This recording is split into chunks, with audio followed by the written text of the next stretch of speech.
ರಾಜ್ಯದಲ್ಲಿ ಚನ್ನಪಟ್ಟಣ, ಸಂಡೂರು, ಶಿಗ್ಗಾಂವಿ ಉಪಕದನ ರೋಚಕ ಘಟ್ಟವನ್ನು ತಲುಪಿದೆ. ನಿನ್ನೆಯಿಂದ 3 ಕ್ಷೇತ್ರಗಳಲ್ಲಿ ಬಹಿರಂಗ ಪ್ರಚಾರಕ್ಕೆ ತೆರೆ ಬಿದ್ದಿದೆ.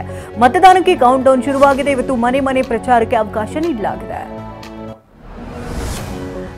ನಾಳೆ ಬೆಳಗ್ಗೆ 7ರಿಂದ ಸಂಜೆ 6ರವರೆಗೆ ವೋಟಿಂಗ್ ನಡೆಯಲಿದೆ. ಚುನಾವಣಾ ಆಯೋಗ ಸಕಲ ಸಿದ್ಧತೆಯನ್ನು ಮಾಡಿಕೊಂಡಿದ್ದು ಕ್ಷೇತ್ರದ ಸುತ್ತ 5 ಕಿಲೋಮೀಟರ್ ಮದ್ಯ ಮಾರಾಟ ಸಂಪೂರ್ಣ ಬಂದ್ ಮಾಡಲಾಗಿದೆ. ಗುರುವಾರ ಬೆಳಗ್ಗೆ 6ರವರೆಗೂ ಮದ್ಯ ಮಾರಾಟ ನಿಷೇಧಿಸಲಾಗಿದೆ. ಕಳೆದ 15 ದಿನಗಳಿಂದ ಬಿಜೆಪಿ, ಜೆಡಿಎಸ್ ಹಾಗೂ ಕಾಂಗ್ರೆಸ್ ನಾಯಕರು 3 ಕ್ಷೇತ್ರಗಳಲ್ಲಿ ರಣತಂತ್ರವನ್ನು ರೂಪಿಸಿದ್ದಾರೆ. ಅಬ್ಬರದ ಪ್ರಚಾರ ರ್ಯಾಲಿ ನಡೆಸಿದ್ದಾರೆ. ಕೊನೆಯ ದಿನವಂದು ಚನ್ನಪಟ್ಟಣದಲ್ಲಿ ದೋಸ್ತಿ ಹಾಗೂ ಕಾಂಗ್ರೆಸ್ನಿಂದ ಬೃಹತ್ ಸಭೆ ನಡೆಯಿತು. ಶಿಗ್ಗಾಂವಿ ಕ್ಷೇತ್ರದಲ್ಲಿ ಒಟ್ಟು 241 ಮತಗಟ್ಟೆಗಳನ್ನು ಸ್ಥಾಪಿಸಲಾಗಿದೆ. 241ರ ಪೈಕಿ 92 ಸೂಕ್ಷ್ಮ ಮತಗಟ್ಟೆ ಅಂತ ಗುರುತಿಸಲಾಗಿದೆ. ಸೂಕ್ಷ್ಮ ಮತಗಟ್ಟೆಗಳಿಗೆ 10 ಮಂದಿ ವೀಕ್ಷಕರನ್ನು ನೇಮಿಸಲಾಗಿದೆ. 121 ಮತಗಟ್ಟೆಗಳು ವೆಬ್ಕಾಸ್ಟಿಂಗ್ ಸೌಲಭ್ಯ ಮಾಡಲಾಗಿದೆ. ಕ್ಷೇತ್ರದಲ್ಲಿ 20 ವಿಡಿಯೋಗ್ರಾಫರ್ಗಳನ್ನು ನಿಯೋಜಿಸಲಾಗಿದೆ. ಸಂಡೂರು ಕ್ಷೇತ್ರದಲ್ಲಿ 608 ಮತಗಟ್ಟೆ ಅಧಿಕಾರಿಗಳು ಸೇರಿದಂತೆ 1515 ಸಿಬ್ಬಂದಿಯನ್ನು ನಿಯೋಜಿಸಲಾಗಿದೆ. ಮತದಾನ ಕರ್ತವ್ಯಕ್ಕಾಗಿ 304 ಪ್ರೋ ಹಾಗೆ 304 APRO ನಿಯೋಜಿಸಲಾಗಿದೆ. ಇನ್ನು ಭದ್ರತೆಗಾಗಿ 344 ಪೊಲೀಸ್ ಸಿಬ್ಬಂದಿ ನಿಯೋಜನೆ ಮಾಡಲಾಗಿದೆ. ಇನ್ನು ಹೈವೋಲ್ಟೇಜ್ ಕ್ಷೇತ್ರದಲ್ಲಿ ಚನ್ನಪಟ್ಟಣದಲ್ಲೂ ಮತದಾನಕ್ಕೆ ಸಕಲ ಸಿದ್ಧತೆಯನ್ನು ಮಾಡಿಕೊಳ್ಳಲಾಗಿದೆ. ಒಟ್ಟು 1252 ಮಂದಿ ಮತಗಟ್ಟೆ ಸಿಬ್ಬಂದಿ ನಿಯೋಜನೆ ಮಾಡಲಾಗಿದೆ. ಕ್ಷೇತ್ರದಲ್ಲಿ 8 ಪ್ಯಾರಾಮಿಲಿಟರಿ ತಂಡ ನಿಯೋಜನೆ ಮಾಡಲಾಗಿದ್ದು ಸೂಕ್ಷ್ಮ ಮತಗಟ್ಟೆಗಳಲ್ಲಿ ಪ್ಯಾರಾಮಿಲಿಟರಿ ಭದ್ರತೆ ಒದಗಿಸಲಾಗಿದೆ. ಕಾಂಗ್ರೆಸ್ ಸರ್ಕಾರದ ವಿರುದ್ಧ ಗುಡುಗಿದಂತ ದೇವೇಗೌಡರು ಈ ಸರ್ಕಾರವನ್ನು ಕಿತ್ತೊಗೆಯಬೇಕು ಅಂತ ಹೇಳಿದರು. ಇದಕ್ಕೆ ನಿನ್ನೆ ಚನ್ನಪಟ್ಟಣದಲ್ಲಿ ಸಿಎಂ ಸಿದ್ದರಾಮಯ್ಯ ತಿರುಗೇಟನ್ನು ಕೊಟ್ಟಿದ್ದಾರೆ. ಈ ಸರ್ಕಾರವನ್ನು ತೆಗೆಯೋದಕ್ಕೆ ದೇವೇಗೌಡ ಹಾಗೂ ಅವರ ಮಗ ಕುಮಾರಸ್ವಾಮಿ ಕೈಯಲ್ಲಿ ಆಗಲ್ಲ ಎಂದಿದ್ದಾರೆ. ಸಿಎಂ ಮಾತಿಗೆ ಮತ್ತೆ ಎದುರೇಟು ನೀಡಿರುವಂತಹ ಮಾಜಿ ಪ್ರಧಾನಿ ದೇವೇಗೌಡರು ಬಿಎಸ್ವೈ ಕೈ ಹಿಡಿದುಕೊಂಡೇ ಈ ಸರ್ಕಾರವನ್ನ ಕಿತ್ತೊಗೆಯೋಕೆ ನಾವಿಬ್ಬರು ಸೇರಿದ್ದು ಅಂತ ಮತ್ತೆ ಗುಡುಗಿದ್ರು.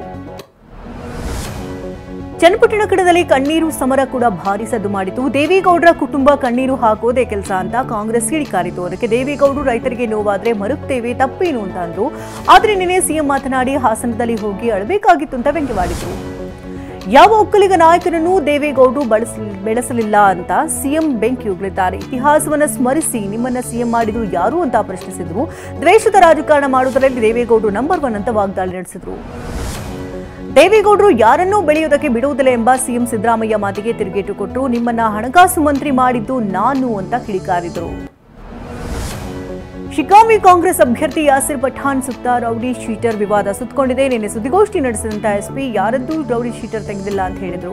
ಇದನ್ನೇ ಅಸ್ತ್ರ ಮಾಡಿಕೊಂಡಂತ ಬೊಮ್ಮಾಯಿ ಅಫಿಡವಿಟ್ನಲ್ಲಿ ಸುಳ್ಳು ಹೇಳಿರುವಂತಹ ಯಾಸಿರ್ ವಿರುದ್ಧ ಕಾನೂನು ಸಮರ ಸಾರುವುದಾಗಿ ಹೇಳಿದರು. ಬೊಮ್ಮಾಯಿ ಹೀಗೆ ರೌಡಿ ಶೀಟರ್ ವಿವಾದವನ್ನು ಅಸ್ತ್ರ ಮಾಡಿಕೊಳ್ತಾ ಇದ್ದಂತೆ ಹಾವೇರಿ ಎಸ್ಪಿ ಶಿವಕುಮಾರ್ ಪಠಾಣ್ ವಿರುದ್ಧ ರೌಡಿ ಶೀಟರ್ ಇಲ್ಲ ಅಂತ ಮಾಧ್ಯಮ ಪ್ರಕಟಣೆ ಮೂಲಕ ಸ್ಪಷ್ಟನೆ ಕೊಟ್ಟಿದ್ದಾರೆ.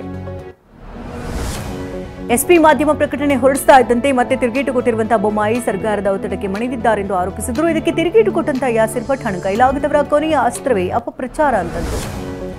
ಶಿಗ್ಗಾಂವಿಯ ಕೈ ಮುಖಂಡ ಅಜಂಪೀರ್ ಖಾದ್ರಿ ವಿವಾದಿತ ಹೇಳಿಕೆಯನ್ನು ಕೊಟ್ಟಿದ್ದಾರೆ. ಅಂಬೇಡ್ಕರ್ ಮುಸ್ಲಿಂ ಧರ್ಮ ಸ್ವೀಕರಿಸಲು ಸಿದ್ಧತೆ ಮಾಡಿದ್ರು. ಆದರೆ ಕೊನೆ ಕ್ಷಣದಲ್ಲಿ ಬೌದ್ಧ ಧರ್ಮ ಸ್ವೀಕರಿಸಿದ್ರು. ಒಂದ್ ವೇಳೆ ಬೌದ್ಧ ಧರ್ಮ ಸ್ವೀಕರಿಸದೇ ಹೋಗಿದ್ರೆ ದಲಿತರೆಲ್ಲರೂ ಮುಸ್ಲಿಮರಾಗ್ತಿದ್ರು ಅಂತ ವಿವಾದ ಮೈಮೇಲೆ ಎಳೆದುಕೊಂಡಿದ್ದಾರೆ. ಅತ್ಯಾಚಾರ ಆರೋಪ ಕೇಸ್ನಲ್ಲಿ ಜೈಲು ಸೇರಿರುವಂತಹ ಮಾಜಿ ಸಂಸದ ಪ್ರಜ್ವಲ್ ರೇವಣ್ಣ ಜಾಮೀನು ಅರ್ಜಿ ತಿರಸ್ಕೃತಗೊಂಡಿದೆ. ಪ್ರಜ್ವಲ್ ಪರ ವಾದಿಸಿ ಹಿರಿಯ ವಕೀಲ ಮುಕುಲ್ ರೋಹ್ಟಗಿ ಜಾಮೀನಿಗೆ ಮನವಿ ಮಾಡಿದ್ರು. ಆದರೆ ಆರೋಪಿ ಪ್ರಭಾವಿ ಎಂದು ಅರ್ಜಿ ವಜಾಗೊಳಿಸಲಾಗಿದೆ. ಬಾಗಲಕೋಟೆಯ ತೇರೆದಾಳದಲ್ಲಿ ಅಲ್ಲಮಪ್ರಭು ದೇವಸ್ಥಾನ ಲೋಕಾರ್ಪಣೆ ವೇಳೆ ವಕ್ಫ್ ವಿಚಾರ ಪ್ರಸ್ತಾಪಿಸಿದ ಯತ್ನಾಳ್ಗೆ ಇಲ್ಲಿ ರಾಜಕಾರಣ ಬೇಡ ಅಂತ ಭಕ್ತರು ಕ್ಲಾಸ್ ತೆಗೆದುಕೊಂಡಿದ್ದಾರೆ. ಇದು ರಾಜಕೀಯನ ಎಂದು ಮರು ಪ್ರಶ್ನಿಸಿದ ಯತ್ನಾಳ್ ಬೇಡ ಅಂದ್ರೆ ಬಿಡಿ ಅಂತ ವೇದಿಕೆಯಿಂದ ಕೆಳಗಿಳಿದು ಯತ್ನಾಳ್ ಹೊರಟೆ ಬಿಟ್ಟಿದ್ದಾರೆ.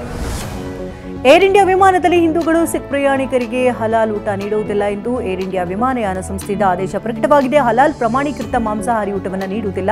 ಮುಸ್ಲಿಂ ಪ್ರಯಾಣಿಕರು ಹಲಾಲ್ ಊಟ ಬಯಸಿದ್ರೆ ನೀಡ್ತೀವಿ ಅಂತ ಹೇಳಿದ್ದಾರೆ. ನಿಷೇಧಿತ ಸಿಕ್ಸ್ ಫಾರ್ ಜಸ್ಟಿಸ್ ಸಂಘಟನೆ ರಾಮಮಂದಿರದ ಮೇಲೆ ದಾಳಿ ಮಾಡುವುದಾಗಿ ಬೆದರಿಕೆಯನ್ನು ಹಾಕಿದೆ. ವಿಡಿಯೋ ಬಿಡುಗಡೆ ಮಾಡಿರುವಂತಹ ಗುರುಪಂತ್ವರ್ ಸಿಂಗ್ ಪನ್ನು ನವೆಂಬರ್ 16, 17ರಂದು ದಾಳಿಯನ್ನು ನಡೆಸುವುದಾಗಿ ಎಚ್ಚರಿಸಿದ್ದಾನೆ.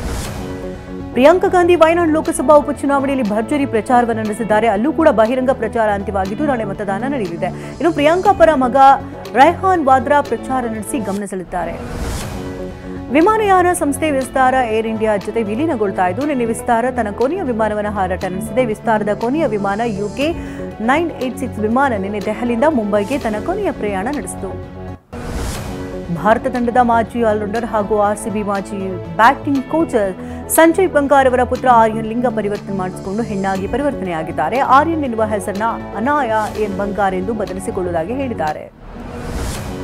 ಚಾಂಪಿಯನ್ಸ್ ಟ್ರೋಫಿ ವಿವಾದ ಚರ್ಚೆಯಾಗ್ತಾ ಇರುವಂತ ಮಧ್ಯೆ ಟೀಂ ಇಂಡಿಯಾ ವಿರುದ್ಧ ಯಾವುದೇ ಪಂದ್ಯ ಆಡದಿರಲು ಪಾಕಿಸ್ತಾನ ನಿರ್ಧರಿಸಿದೆ ಎನ್ನಲಾಗಿದೆ. ಭಾರತ ತಂಡವನ್ನು ಪಾಕಿಸ್ತಾನಕ್ಕೆ ಕಳುಹಿಸಲು ಬಿಸಿಸಿಐ ನಿರಾಕರಿಸಿದ ಬೆನ್ನಲ್ಲೇ ಪಾಕಿಸ್ತಾನ ಕ್ರಿಕೆಟ್ ಮಂಡಳಿ ಕೂಡ ಹಠಮಾರಿ ಧೋರಣೆ ಅನುಸರಿಸುವಂತಿದೆ.